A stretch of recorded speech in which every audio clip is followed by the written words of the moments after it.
Alisia Dragoon is a game that is unique and memorable, but also a game that nobody knows about. In the case of the SEGA Genesis, this is a game that established its own identity within the console's library. The game was released in 1992 for the SEGA Genesis / Mega Drive. The development was handled by GAME ARTS, a studio primarily known for developing role-playing games like Lunar and Grandia. For the visual and artistic direction, they collaborated with GAINAX, an anime studio responsible for the works such as Gunstar and later Neon Genesis. This partnership provided the game with a distinct visual and structural foundation.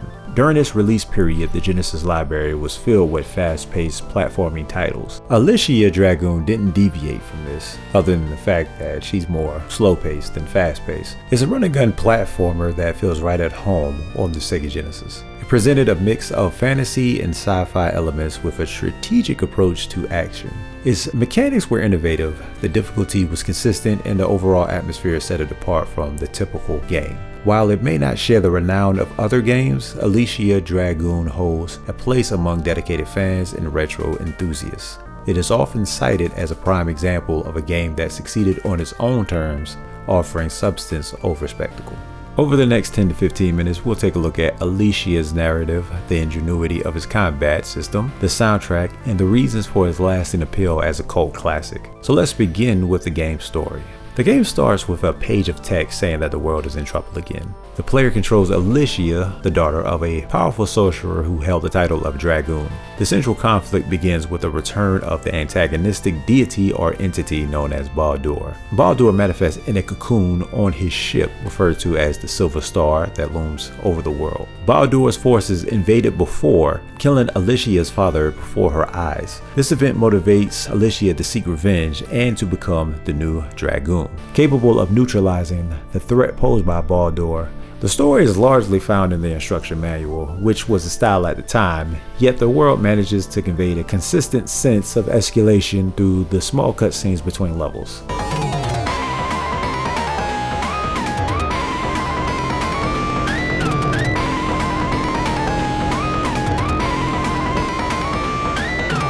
So let's stop here for a second. From what the story is telling us, her dad, the last Dragoon, was defeated by Baldour.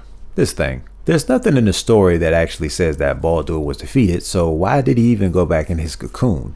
Why did his troops retreat? They won, or at least sounds like they were at least winning. Everybody just left like they were at a party. Yo, chill! Chill! Don't bump the table, I'm trying to mix! Yo, you call that mixing, man? I just helped you out. Thank you.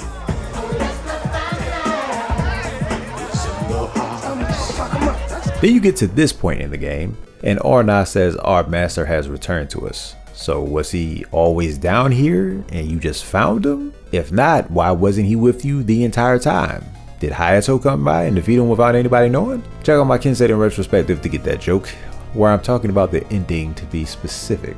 But anyway, staying with this game, Alisia's characterization is effective for an action title of this era. She is presented as a capable protagonist who utilizes magic and control over her companions rather than relying on weapons. A notable feature of the game's design is the blending of genres in its world structure. The environments transition from the usual fantasy levels like forests and caverns to increasingly complex mechanical and then alien structures that represent Baldour's domain. This is also a concept that you can see in other games as well, like Donkey Kong Country, Sonic, and more. What I haven't seen is the opposite, the earlier levels being more futuristic cities or structures, and then the latter stages being more centered in nature. Now that I'm thinking about it, it actually might be a good topic for a video. Let me know if that's something that would interest you. Anyway, to go back to the cutscenes between the levels, some are fine as is and some could have done a little more. It would have been nice to get some dialogue from a few bosses here as well, like this boss,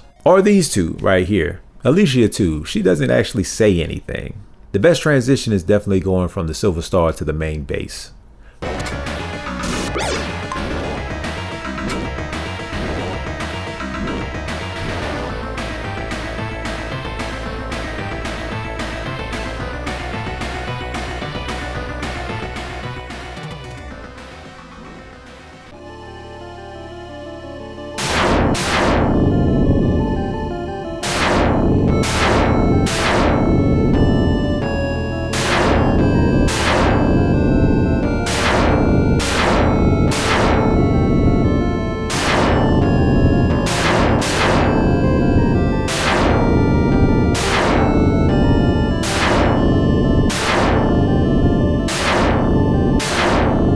When Baldour is defeated, the place is destroyed and Alisia starts falling. The monsters combine their powers to be able to carry her back home. And I gotta say, they could have made this monster at least a little bit bigger because she really looks uncomfortable.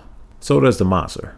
I'm fighting for my life. Y'all killing me. The gameplay mechanics are the most critical factor in the game's design, establishing its identity as a distinct action title. The game rewards strategic management with good reflexes. As I said before, her primary weapon is her lightning, which also is a homing attack. Unlike most other games where manual aiming is essential, this lightning attack automatically locks on to the nearest enemy. It shifts the player's focus away from manual targeting to spatial awareness. You don't have to keep pressing a button down to attack either. You have rapid fire by holding the button down. This feature is balanced by the energy meter. The power of Alisia's lightning is directly proportional to the energy stored in this meter, so rapid use drains the meter, and if the meter gets fully drained, it will have a recovering period where she can't attack. This system discourages constant rapid fire. Instead, the game requires the player to adopt a more strategic approach to combat, attacking in controlled bursts, allowing the meter time to recharge, then engage with full power again. When she attacks with full power, her magic is also stronger and she can attack everything on screen. It's a great way to defeat stronger enemies quickly. Alisia can also find power-ups to level up. When she powers up, her magic becomes more powerful and her life can increase as well with a different power-up. Even with this, at no point does she ever feel overpowered throughout the game. In addition to her magic, Alisia has 4 elemental allies that assist her.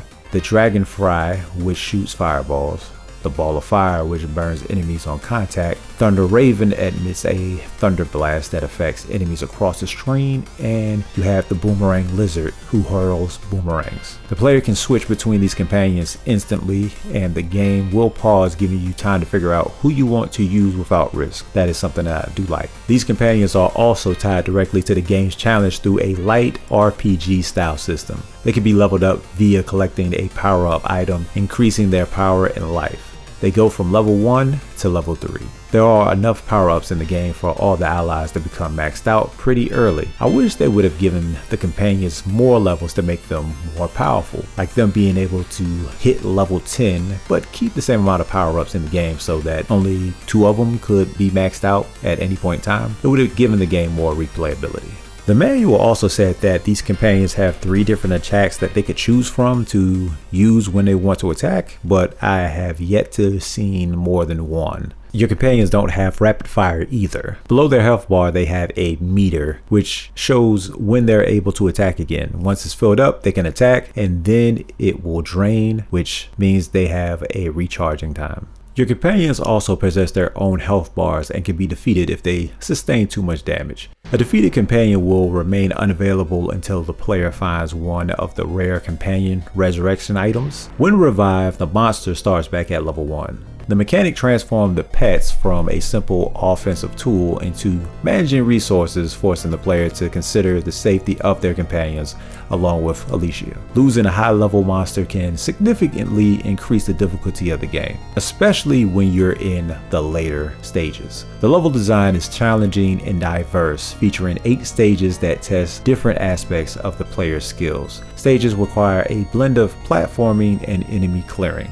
Examples include vertical stages that demand careful footing, or the infamous section within the Silver Star where the environment itself is in flux. The boss encounters vary from human-like beings to large monsters, demanding players to combine Alisia's charged attack strategically with the most effective companion for efficiency. The game is known for its high level of difficulty. Even the first stage can take you out until you get used to the gameplay. Also, you only start with 1 life. You'll have to search for more. No continues or passwords either.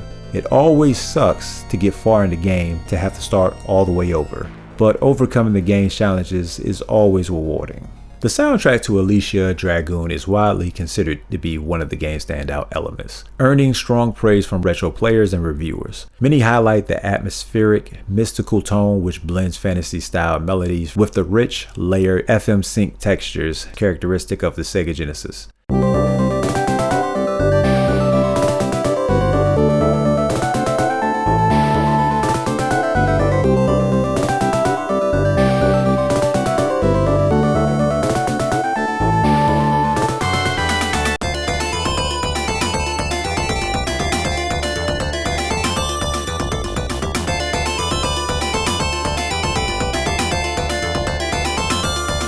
The music creates a cohesive sense of world building, giving each level its own identity, ranging from ethereal and mysterious to energetic and intense. The composers from Meccano Associates are often praised for pushing this Genesis hardware with the creative use of channels and clever mixing tricks. The reviewers note that the soundtrack feels surprisingly deep and warm for a 1992 action game, adding emotional weight to the atmosphere and elevate the overall experience. Fans frequently mention that many of the stage themes are catchy and memorable, contributing to the game's lasting cult reputation. Some modern listeners even remaster the OST, which shows how highly regarded it remains with the retro music communities. However, not every opinion is glowing. A number of players feel that the soundtrack, while technically strong, isn't always memorable, with some tracks leaning more towards background ambiance rather than standout melodies. Others point to imperfect in-game mixing, with certain sound effects occasionally clashing with the music. My personal thought on the music is that it's okay. There are some tracks that stand out, with others just being forgettable, as others have said. My personal favorite is Baldour's boss theme.